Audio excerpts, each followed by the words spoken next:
Hi Mitali, you became the first Indian woman to score 10,000 runs in international cricket today. You have achieved many milestones in your career. How special is this one in particular, and what would you say is the key to your longevity in international cricket?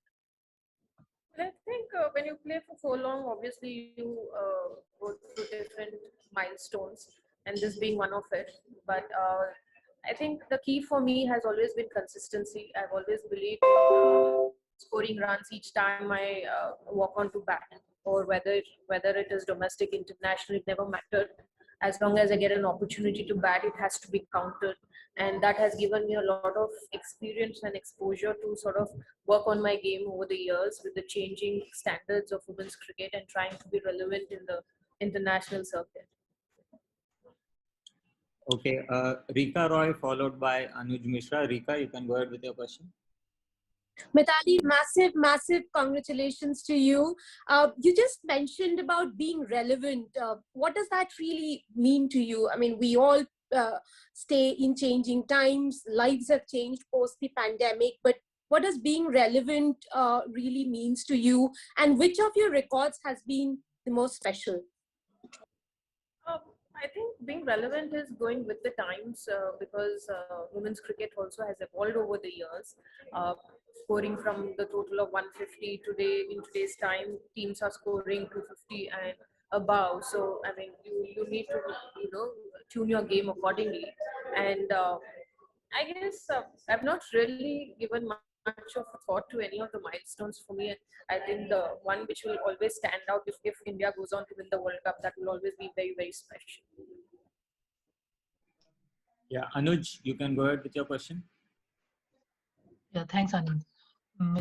Dali, like you mentioned in the post match that the game could have gone either way. But looking at the over that Harmanpreet bowled the last over that got 10 runs just before the rain break made the difference for the in the third ODI. Do you think like this? Sorry, I didn't get your question. Do you think the 10 runs from Harmanpreet over just before the rain break made the difference?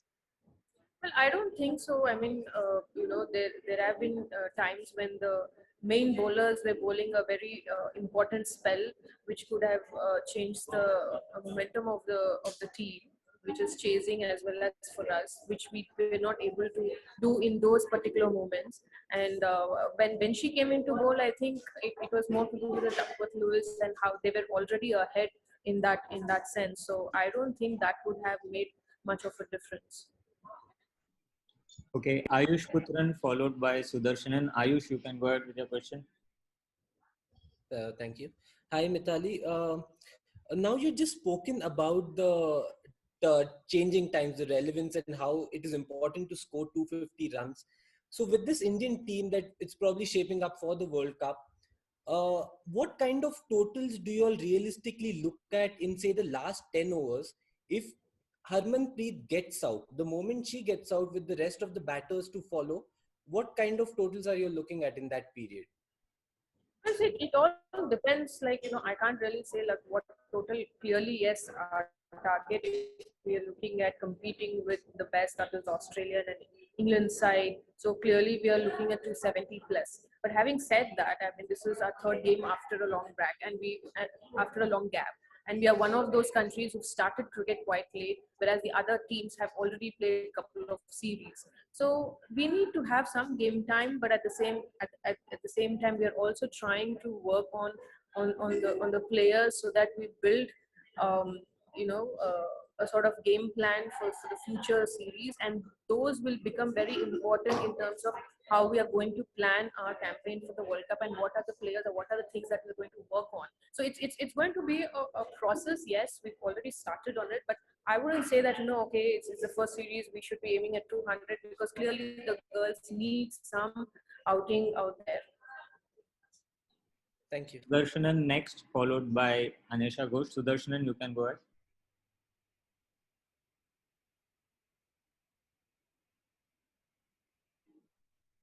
Sudarshanan, you can go ahead with your question. Yes. Hello. Yeah. So congrats to you first of all for achieving. My question is, does the so far the Indian spinners have not been picking up wickets in heats that we are kind of associate them with. Does that kind of worry you a lot so far in the series? Well, see, what we need to work on is the consistency, and it's not worrisome because if they keep bowling and play more matches, I'm sure they will get back to the sort of rhythm that they had before the pandemic. But yes, clearly when you have batting tracks, when you have tracks which are not assisting the spinners, so they have very little space.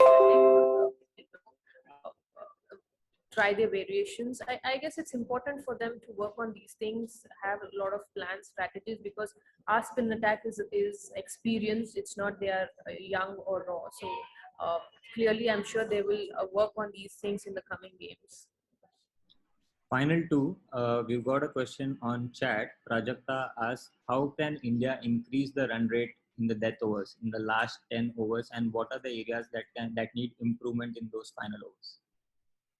Well, we definitely need to have batters playing the last the death overs, because obviously the sort of game that a batter has and can use it to the optimum, the lower or the tailenders may not.